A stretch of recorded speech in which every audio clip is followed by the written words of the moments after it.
Então, muito bom dia a todos para mais um encontro do livro Exercícios para o Autodesenvolvimento, a trilha de 6 passos. Já passamos da metade do livro, olha, já passamos da metade, estamos caminhando para a reta final do livro. E hoje a Cíntia que vai fazer a leitura, que está escrito Lorena, mas é a Cíntia. E eu vou fazer um verso e logo após a gente começa a leitura. A leitura hoje na página 75, correto? Só pelas necessidades é que somos limitados ou limitáveis. Precisamos estabelecer como não existente, como absolutamente inexistente para nós, uma necessidade inferior.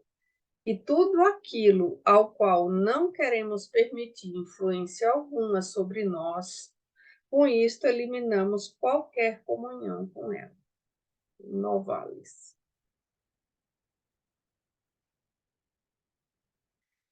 Muito bem, Cíntia.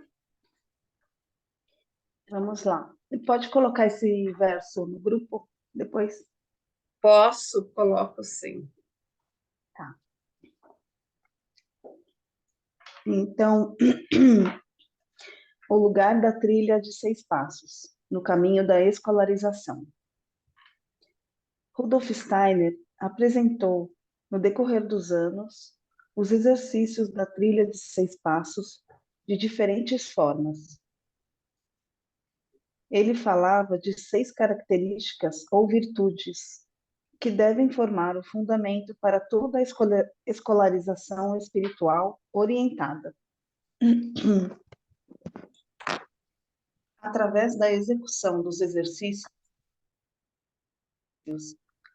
adquire-se aos poucos o chão sobre os pés. Chão onde se pode pisar para seguir nos próximos trabalhos do desenvolvimento interior. Por isso, eles podem ser chamados, com propriedade, de exercícios básicos. O fato dos exercícios básicos terem valor na vida diária, mesmo que não se siga o caminho da escolarização, falam por si.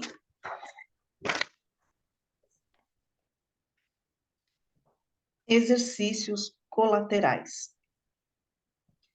É interessante que Rudolf Steiner não somente descreve os exercícios básicos como preparação para o caminho da escolarização, mas também como medida de suporte e acompanhamento durante o caminho. Nesse âmbito, encaixa a palavra colateral,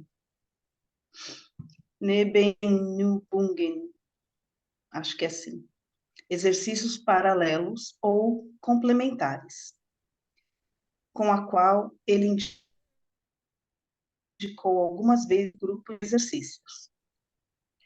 Os exercícios colaterais têm seu lugar ao lado dos exercícios suprassensíveis. As meditações que levam à percepção das realidades suprassensíveis. Por que isso é assim? O caminho de escolarização nunca acontece sem problemas ou perigos. Sobre isso, Rudolf Steiner referia-se quando escreveu que o essencial não consiste em uma verdade, mas na combinação ou unissonância de todas as verdades. Quem quiser exercitar deve considerar isso com seriedade. Um exercício pode ser bem compreendido e bem executado, mas mesmo assim pode funcionar de maneira errônea quando não complementado por outro exercício, que suprime ou revoga a unilateralidade do primeiro e traz a harmonia para dentro da alma. Os exercícios principais, as meditações, tem como objetivo tornar a alma independente do corpo, para que através da alma se possa entrar em conexão com o mundo suprassensível, exterior. Há, então, a partir disso, uma ação escarnatória. Isso traz problemas consigo. O perigo é que, sem perceber, fiquemos alienados no dia a dia e que emerjam da nossa alma características que nos separem de outras pessoas, como vaidade, ambição, egoísmo, falsidade e mentira. Essas inquietações anímicas negativas podem emergir do mais profundo da alma, quando não se está inteiramente presente. As meditações visam a uma consciência livre do corpo. Escarna-se sem perder a consciência, desprendendo-se do corpo. Os exercícios paralelos põem em ação movimentos encarnatórios complementares e restabelecem com isso um equilíbrio saudável. Quando se realizam esses exercícios, a alma deve, de modo contínuo, estar totalmente presente na situação terrena. O controle do pensar, o primeiro exercício, se direciona aos objetos terrenos. O seguinte, o controle da vontade, tem relação com ações físicas. A equanimidade na vida dos sentimentos, a positividade e a imparcialidade são todas colocadas à prova em situações da vida diária. Esses exercícios têm uma ação tão profunda que, quando realizados por um bom tempo, até mesmo o inconsciente é influenciado. Não somente a alma é transformada pelas atividades exercitadas, mas também uma camada mais profunda, o território das vitais ou corpo etérico, conforme é mencionado em termos antroposóficos. Esse é o território onde nossas memórias submergem quando as esquecemos e onde ocorre a formação de nossos hábitos. Estes encontram-se em todos os territórios. Na esfera das ações físicas, como o hábito de dirigir do lado direito da rua, estrada. E também na maneira como reagimos aos acontecimentos. Se os hábitos na alma são permanentes, falamos em caráter. Vamos dar uma paradinha só. Vamos ver como tem alguma questão até aqui. Que aí ele já começa a falar um pouco da frente dos exercícios, né? E aí já vai entrar no outro lugar também. Então, como foi essa leitura agora? Muito interessante, eu achei aqui quando ele fala que os exercícios têm uma ação profunda, né?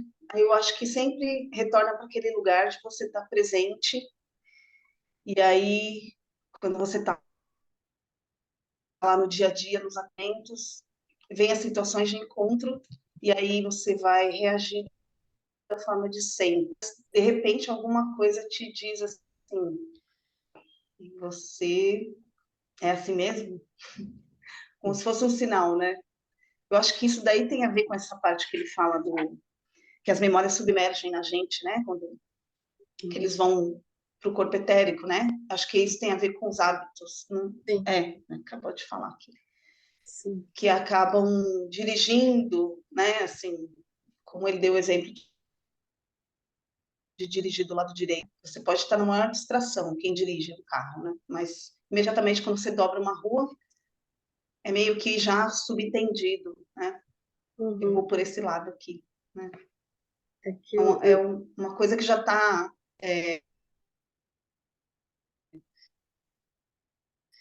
está no já está inconsciente. incorporada, né? Já está no Incorporada no inconsciente. corpo. Os hábitos, quando eles se formam, eles vão para o inconsciente. É como se o cérebro não gastasse mais tempo com aquele hábito, né? Então, vocês imaginem quem dirigiu e quando vocês começaram a aprender a dirigir. Então, o Tico e o Teco não estavam, como a gente brinca, não estavam juntos, né? A gente não sabia passar a marcha ou quando que o carro pedia a segunda, ou pedia, entre aspas, a segunda, a terceira, quando a gente tinha, né, essa que mudar de marcha. Quando tinha que combinar a embreagem com a aceleração e a troca de marcha, tudo era uma coisa assim, um bicho de sete cabeças, né? Então exigia de nós uma atenção plena para atividades ali que a gente estava aprendendo e que a gente não sabia.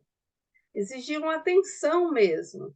À medida em que tem um treino, vai treinando, vai fazendo, e como o corpo reagia a esses treinamentos, né? Então, ficava suada, tensa. Olha, tudo isso, se a gente observar, é um desgaste muito grande para o físico, né? Para o mental, é um desgaste muito grande, todos esses movimentos desse aprendizado. Quando você começa a dirigir, isso vai pouco a pouco automatizando, né? E aí a gente já percebe que o organismo, a gente já não fica tão tenso, que a gente vai dirigindo já aqui em São Paulo, como diz, eu tenho a minha filha, não, mãe, eu não vou pegar a marginal. Agora ela já pega a marginal tranquilamente. Então, antes ela só pegava, ela saía para dirigir 10, 11 horas da noite, quando não tinha trânsito, até começar a pegar essa segurança. Agora já internalizou esses né, passos e ela faz tranquilo, ou cada um de nós fez tranquilo, ou seja, ele já se tornou um hábito e entrou para o automático e o físico não tem mais tanto desgaste quanto tinha antes. Isso nessas partes, só que a gente pode falar de outros tipos de hábitos, né? Que a gente tem que são nocivos para a saúde, são hábitos que a gente olha e que, quando ele diz assim, os hábitos que permanecem, nós vamos falando de caráter. Então, qual é aquilo que vai se transformando em caráter? Né? O que vai se transformando? Se a gente olhar essa repetição aqui, já não faz mais nem uma pessoa que, por exemplo, é comum roubar. Então, pode ser que a primeira vez não tenha, a segunda, a terceira, depois aquilo se estrutura, ele não está nem aí mais. É tão comum. Então, se torna um caráter bom ou mau. Aí a gente vai entrando em muitas outras implicações com isso. Emília.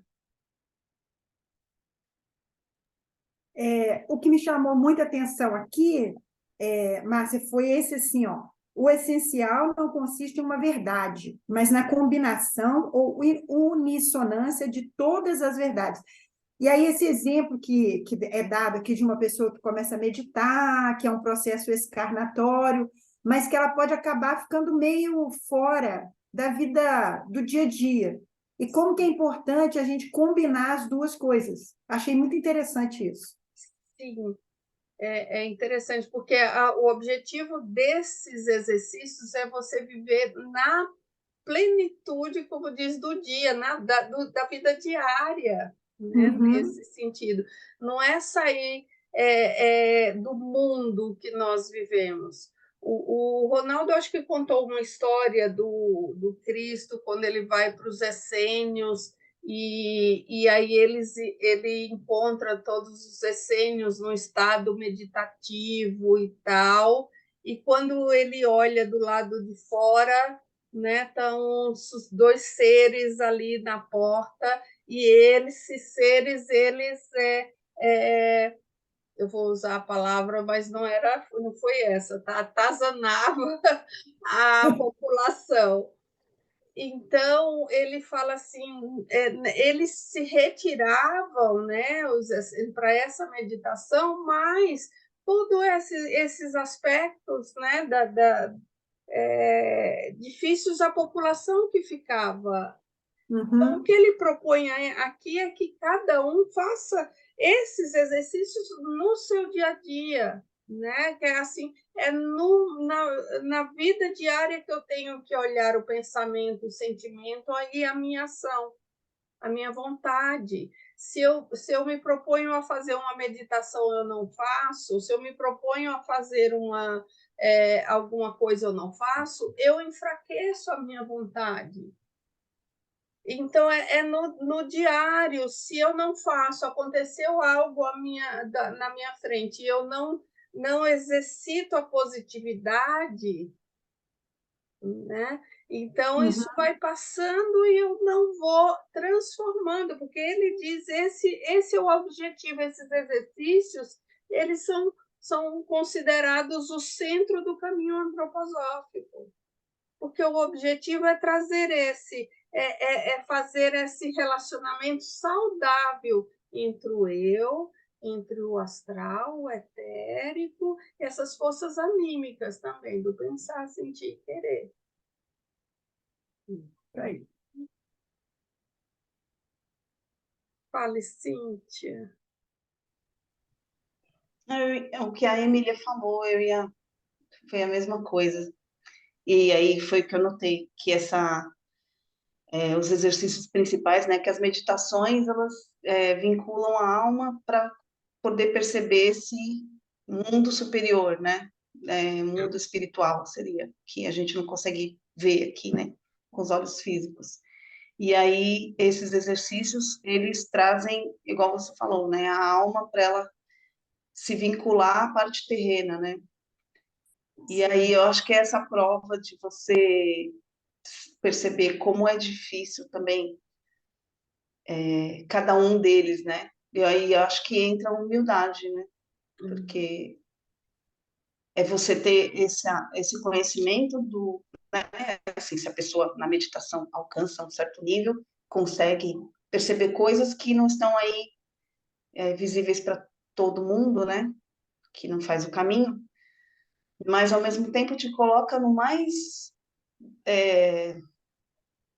terreno, né? Que é essa atividade na vida diária e como que a gente pode construir esse bom caráter, né? Eu diria assim.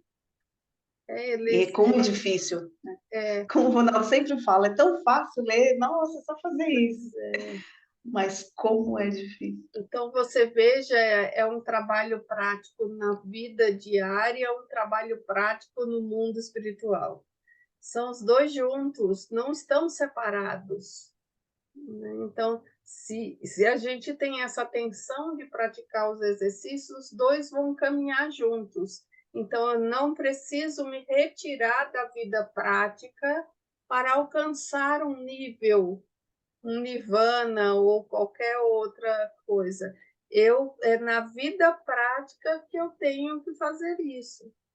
Então, os exercícios colaterais, que ele fala como esse centro, para que eu faça esse trabalho na vida prática. A meditação, para que eu faça esse outro olhar, né, já do mais espiritual. E eu vou alcançando as faculdades que ele fala, da imaginação, intuição, e eu vou alcançando essas 3 faculdades da alma.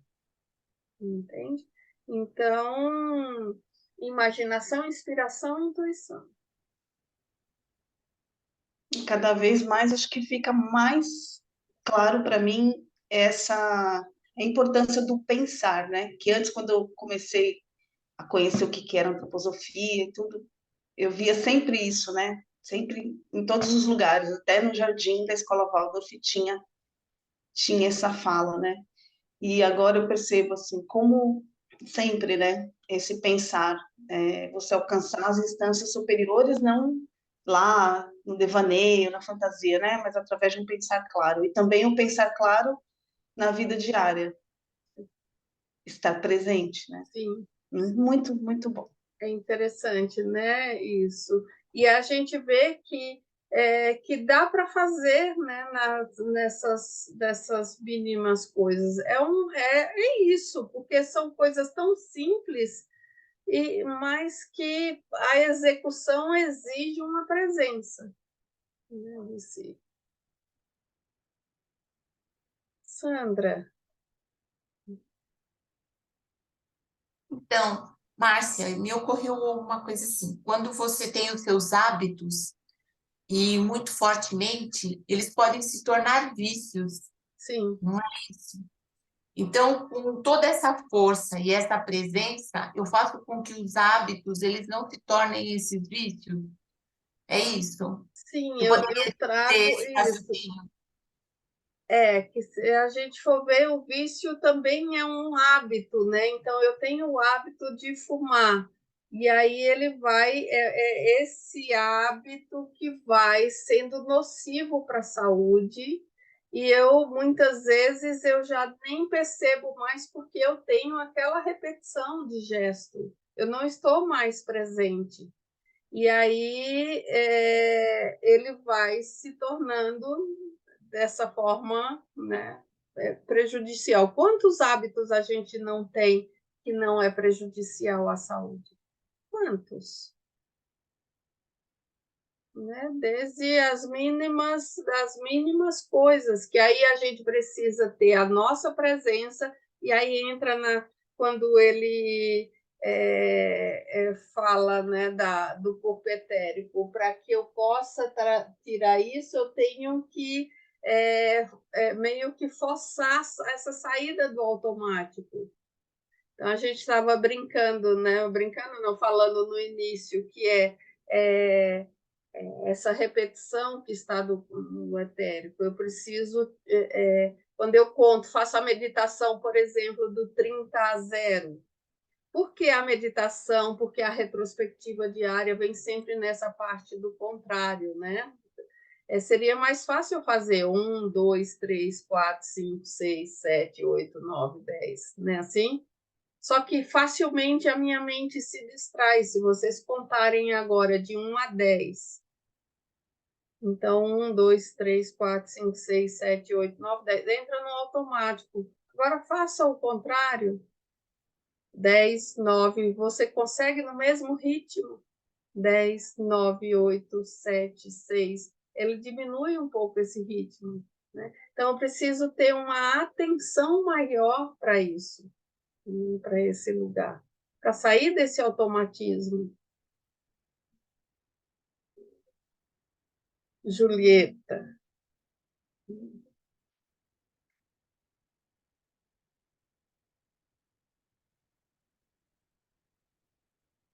Julieta, você levantou a mãozinha. Eu estava vendo, esses exercícios têm uma ação tão profunda que, quando realizados por um bom tempo, até mesmo o inconsciente é influenciado. Aí eu estava querendo saber, é o exercício do pensar, o exercício da vontade, são os exercícios colaterais, todos juntos? São todos. Ele fala aqui de fazer essa combinação de todos eles. Uma combinação, né? Então, aí é onde ele vai trazer aqui o que ele recomenda, o que ele aconselha, que é esse próximo parágrafo, né? Como fazer cada um. Mas a intenção você fazer cada um e depois incorporar eles no dia a dia, para que todos, assim, eu estou diante de um acontecimento, tem o exercício da positividade, da imparcialidade, da harmonia. Então, eu estou ali, me deixei levar o meu pensar, como que eu posso trazer a presença para o meu pensar, o controle. Entende? Então, são todos junto e misturado, como diz, de estar fazendo. Mas ele recomenda fazer um a um para que a gente vá pegando, tendo essa consciência, né, deles. Talvez a gente avance na leitura um pouco para que a gente possa compreender. Obrigada. Vamos lá. Rudolf Steiner aconselhava fazer os exercícios colaterais pelo menos durante 1 mês cada. Esse é o tempo necessário para se chegar a um novo hábito. Quando exercitamos algo durante 4 a 6 semanas, após esse tempo, ele ocorre por si. Isto quer dizer, emerge da parte inconsciente do ser. Ele se anuncia sem ser chamado. Quando se convive dessa forma com os exercícios, eles se tornam sua propriedade ou virtude, de fato. Eles se tornam, então, parte de seu caráter. Porque interior, eles se para onde a tornam junção permanentes, né? Porque eles se tornam parte do caráter, que deixa de ser só o exercício de uma repetição. Eles passam a se incorporar, né? Lembra da história do carro, né? O dirigir passa a ser automático. Eu não penso mais, eu posso falar enquanto eu estou dirigindo. Com outra pessoa que está do meu lado, eu falo tranquilo, mas quem está começando a dirigir não consegue. Não fala comigo, porque a atenção está plena para aquele movimento. Então, ele passa a se tornar parte, porque você incorpora ele como parte das suas atividades de forma quase que automática. Né? é o corpo etérico, né, das plantas. Se repete, repete, repete. Outro dia eu cortei aqui a minha lavanda, que eu amo tanto, e ela tá toda seca. E aí agora ela tá com brotinho na parte mais grossa que eu cortei, assim, tem brotos lindos. Né? E eu lavando, e é isso aí, né? A repetição, porque já tá lá, né? Então ela só repete, repete e cresce. A harmonia interior, para onde a junção dos 5 exercícios individuais nos levam no decorrer do tempo, trabalha através do organismo das forças vitais. É conhecido que a alma exerce a sua influência sobre o estado do corpo físico. Nós conhecemos isso principalmente no sentido negativo. Pode-se devorar a si mesmo, internamente, através de uma perturbação, a tal ponto que se emagreça. Constante indignação ou amargura influencia o estômago ou a bile e assim por diante. A medicina psicossomática é baseada nisso. Nos últimos 10 anos, surgiu em paralelo a esta medicina uma nova direção, a psiconeuroimunologia. Este novo ramo da ciência descobriu que o organismo psíquico da pessoa humana desenvolve um papel essencial na mobilização das forças de repulsão e das forças de cura das doenças. Antigamente,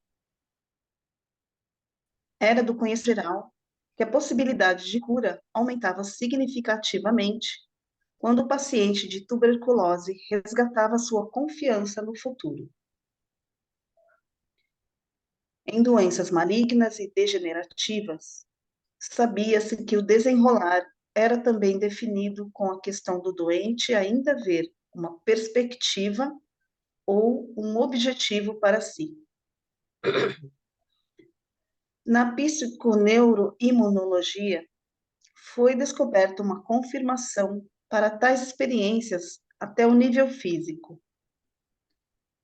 A organização interior de pessoas pode chegar a se expressar na mudança das substâncias de sua constituição física, por exemplo, proteínas imunológicas, colesterol, etc. Mas também células de defesa. Desenvolvimento interior e harmonização da alma tem sua ressonância na harmonização das forças vitais.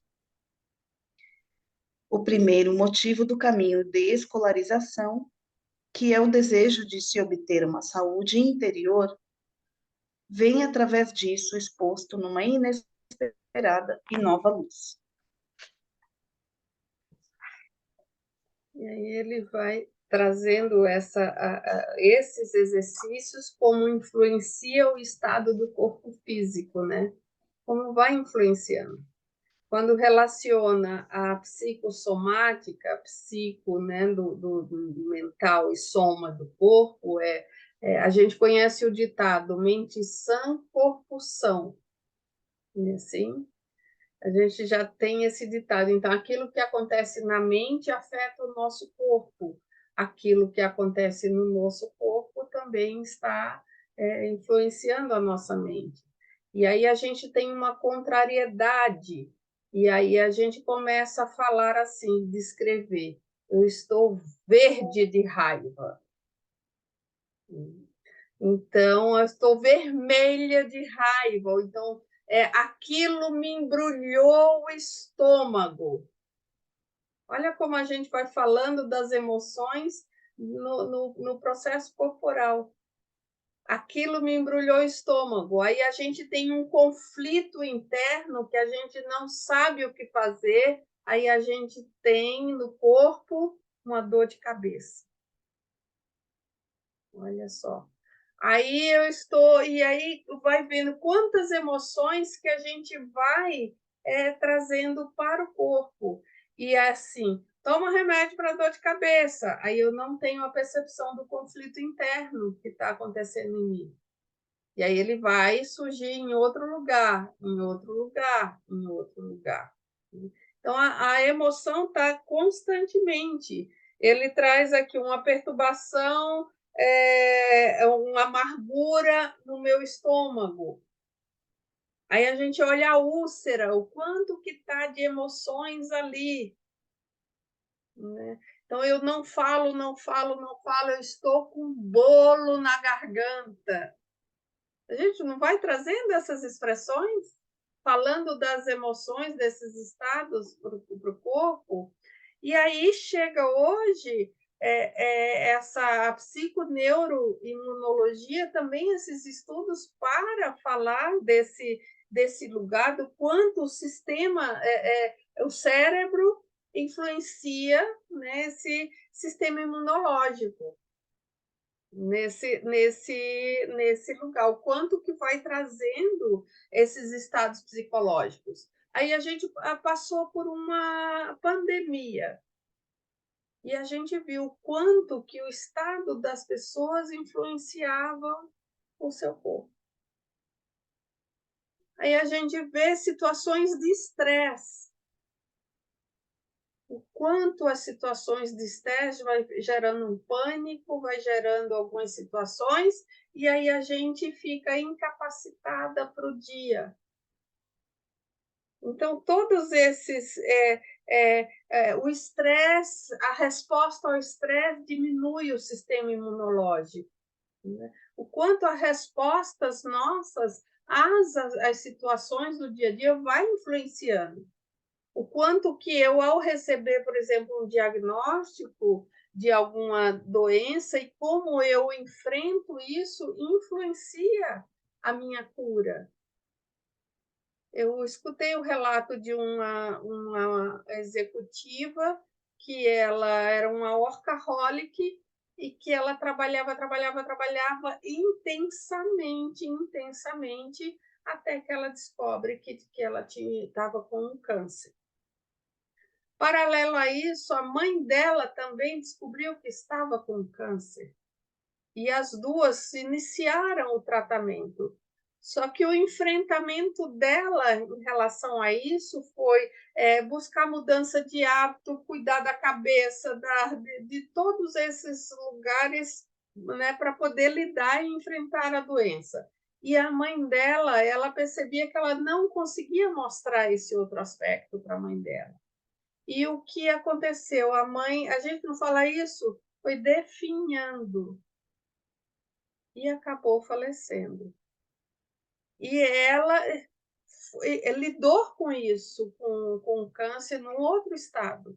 Fez um outro movimento, teve um segundo câncer, e aí viu que precisava fazer uma reorganização na vida. Saiu do mundo corporativo, saiu disso, foi buscar um outro movimento para a vida. Ai. Então, é o que ele vai trazendo esses exercícios como esse fundamento, né, para essa harmonia, né, para a vida como um todo. E isso está sendo provado nesse estudo, né, hoje da psiconeuroimunologia. Márcia, eu estava te ouvindo agora, pensando no que a gente já leu. Eu acho que essa questão, né? Voltando lá ao exemplo da direção, de dirigir, eu acho que tudo está relacionado com o amor e a confiança, né? Porque se você se vincula, né? Ou seja, a alma se vincula àquilo que ela ama, né? Que ela quer alcançar, ela consegue se vincular e aí vem o aprendizado. Então, você assimila aquilo, porque houve um interesse. É diferente quando alguém fala assim, você tem que aprender a dirigir, e a pessoa não quer. Então, vai ter uma congruência de fatos, né? O carro não dá, o trânsito, enfim, medo, porque a gente tem muito mais motivos para não fazer, né? Se você for pensar, ainda mais aqui em São Paulo, como você falou da sua filha. Mas o que muda, né? É uma força que você tem internamente, uma força que vem da onde? Do amor e da confiança, porque tudo pode acontecer. Você está na rua e tem milhões de carros. Alguém pode bater, alguém pode atravessar e você atropelar, enfim, milhares de coisas. Mas, mesmo assim, quem dirige, né, acaba não enxergando essas coisas, tomando conta de si mesmo, porque você precisa ter uma educação no trânsito, né? Então, aí você, entre o amor e a confiança, eu acho. Porque você está pensando no outro também, você não vai querer machucar ninguém, enfim, né? Você está em si mesmo, você não está lá com raiva, vou pegar o carro, né? Como acontecem tantas coisas por aí. Então, assim, fiquei pensando nisso, né? E como esse exemplo que você deu agora, né, dessa pessoa. Duas pessoas enfrentaram a mesma doença. Uma encarou de uma forma, a outra de outra. Qual seria a diferença entre elas, né? Talvez o amor e a confiança que uma coloca em si mesma, né? Ou seja, vem outro câncer, vem, mas eu vou lidar com isso, né? Eu me vinculo a mim mesma, né? Ou não, ou isso aqui já está aqui, não posso fazer nada, né? E aí, não sei, né? Também são julgamento, porque a gente não sabe Quando eu o que estava está dentro lendo de cada um, né? Quando eu estava lendo essa parte aqui dessa influência da psiconeuroimunologia e lembrando do Viktor Frankl, né, o psiquiatra que ele austríaco que ele viveu no campo de concentração E ele foi percebendo que as pessoas que perdiam a esperança, né, que elas não tinham essa perspectiva de sair de lá, do campo, elas adoeciam e morriam com muito mais facilidade. E então quando ele estava, por 3 anos que ele viveu no campo, ele procurava estimular as pessoas a encontrar um sentido para estar ali. Então ele dizia, ele tinha a perspectiva de encontrar a mulher dele. Ele não sabia se ela estava viva ou não, mas era isso que o movia, encontrar a mulher dele. Ele tinha um livro, quando ele entrou no campo de concentração, escrito, esse livro desapareceu. Então, o outro ele escrevia em pedacinhos de papel que ele encontrava. Então, se ele encontrava um outro motivo para estar, porque ele precisava comunicar aquilo que era dele, só dele, para as pessoas. E aí outros diziam assim, mas eu não tenho ninguém, a minha mulher morreu no campo. Ele fez, mas a sua filha conseguiu sair. Ela está em Nova York, você pode ter como sentido conhecer, reencontrar a sua filha, conhecer a sua neta. Percebe? Então você vai ligando isso para encontrar esta força, que aí é onde vai falando da psiconeuroimunologia, que vai lidando com fortalecendo o seu sistema imunológico. A gente vê isso em muitos relatos de curas espontâneas, né? A gente já viu relatos de cura das pessoas que não estavam bem e conseguiram ultrapassar isso. O quanto que isso não é o efeito do medicamento, mas também é o estado mental em que eu me coloco para lidar com aquela situação. Se eu me entrego, com certeza, facilmente eu vou entrar nesse lugar de uma depressão, por exemplo, quando a gente olha os estados depressivos e tudo mais, assim, o quanto que eu também, isso não vai afetando o meu sistema imunológico. E a gente vai olhando as emoções. A gente tem uma contrariedade no dia a dia, aí a gente vê, se resfria. E a gente fala para as pessoas, eu estou resfriada. Né? Assim, não se aproxime de mim, não chega perto, eu estou resfriada. A gente não vai falando isso, né, para as pessoas, olha o quanto que vai assim, eu preciso de um distanciamento, né, desse lugar. Márcia, assim, né, você me trouxe umas reflexões e eu também tenho umas observações. Eu tenho uma tia bem de idade, né, e a gente sabe que as quedas são, né, inevitáveis às vezes. E ela acabou quebrando o fêmur, né? E o médico deu para ela uma expectativa, olha, a senhora vai ter que fazer tudo, mas a senhora vai andar, tipo, até outubro, né? Mas ela tem uma força muito grande, ela faz as orações dela, ela falou, doutor, eu acho que não. Mas ele falou, olha, a senhora fica aí com a sua, né, com o seu entendimento, aí que eu fico com o meu, que é a minha expectativa. E ela acaba andando muito antes do que ele tinha previsto, né?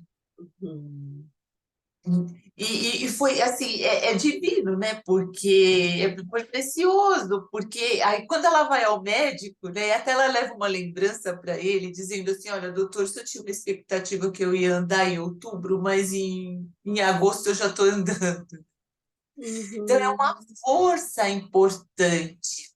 Sim. Recentemente teve um relato também na organização que uma das professoras machucou o dedo, né? E o médico virou e falou assim: olha, você vai perder o movimento, você vai não sei o quê. E aí a gente foi fazendo uma coisa assim com a professora: não, isso pode ser revertido, né? Isso calma, né?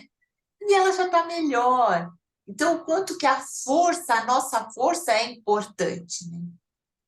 Nessas questões. tem sim a nossa presença em fazer todos os desafios, né, em tudo aquilo que foi pedido e proposto, né? Olha, o descanso, né? A alimentação, tomar cuidado, fazer os seus exercícios, mas a gente pode reverter isso. E é muito importante essa força, né?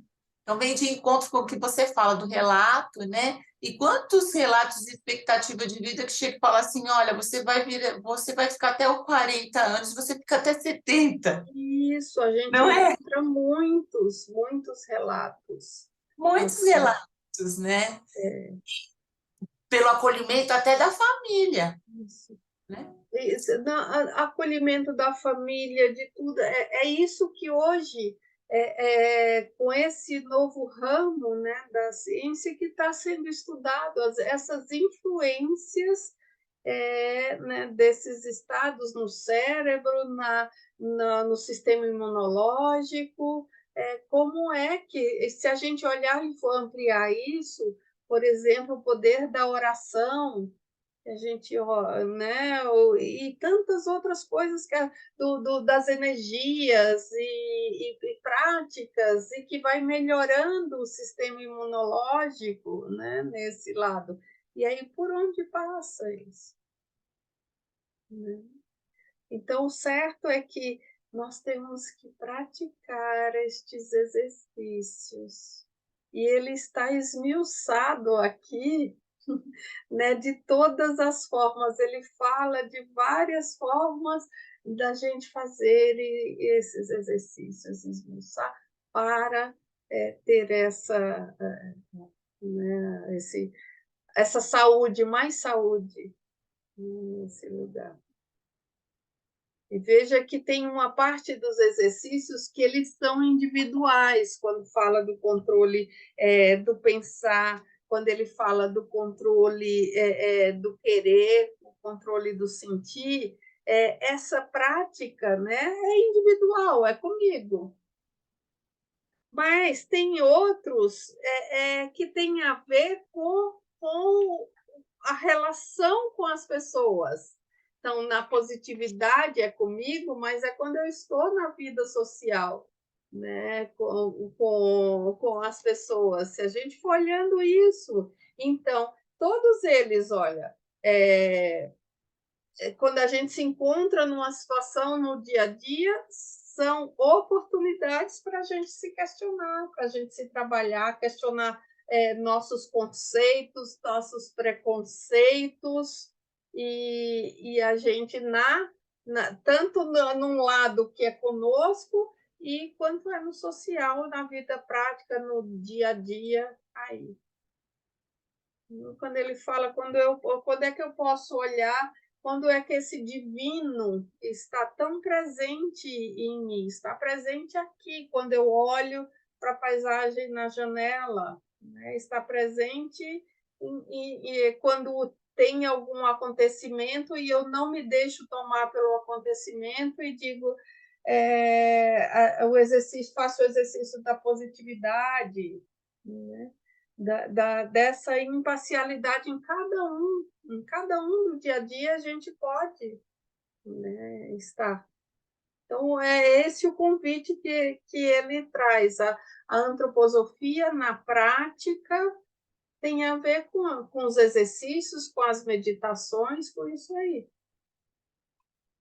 É quando a gente exercita na prática todo o conteúdo da antroposofia. Não é conhecer só as teorias e técnicas, como está nesse lugar aí. Muito bem, acho que a gente vai ficar por aqui. A gente não consegue ler mais que duas páginas, né?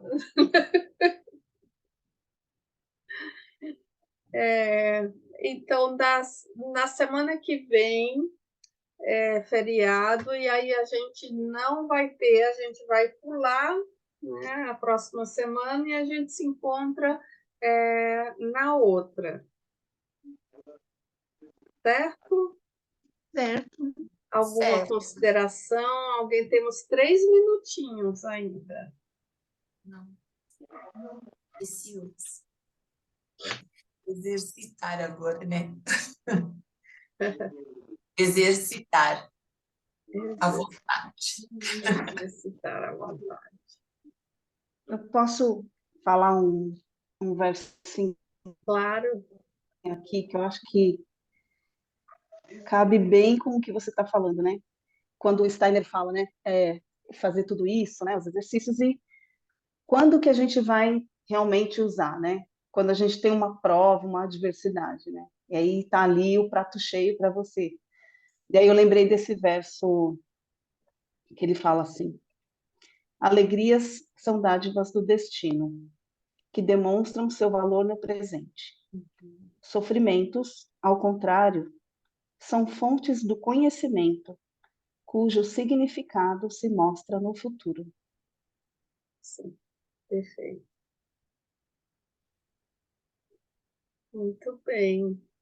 Boa semana a todos, bom feriado. Muito obrigada.